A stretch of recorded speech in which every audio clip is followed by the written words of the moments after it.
नमस्कार प्रणाम, मैं हूं प्रवीण तिवारी और आप देख रहे हैं भोजपुरी अपडेट बक्सर।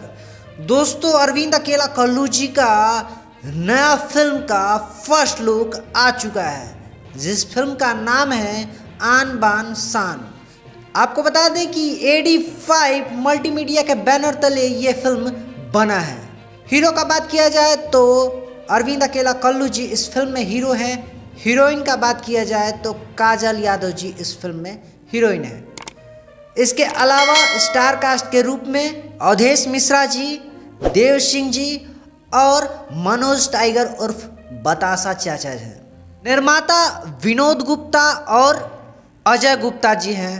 कथा, पटकथा और निर्देशक का बात किया जाए तो प्रमोद शास्त्री जी हैं। फिल्म में म्यूजिक बहुत ज़्यादा अहम भूमिका निभाता है और इस फिल्म में म्यूजिक दिए हैं मधुकर आनंद जी। इस फिल्म में गाना लिखे हैं प्यारे लाल यादव कवि जी, यादव राज जी, SK चौहान जी, विनय निर्मल जी, संतोष पुरी जी और हरे राम डेंजर जी। आपको बता दें कि इस फिल्म का ट्रेलर जो है 6 नवंबर 2021 को सुबह में 6 बजे world wide records Bhojpuri YouTube channel से रिलीज होगा। इसका फर्स्ट लुक आ गया है, आप देख सकते हैं। कैसा लगा कमेंट करके ज़रूर बताइएगा। मिलते हैं अगले वीडियो में, तब तक के लिए दीजिए इजाज़त। नमस्कार।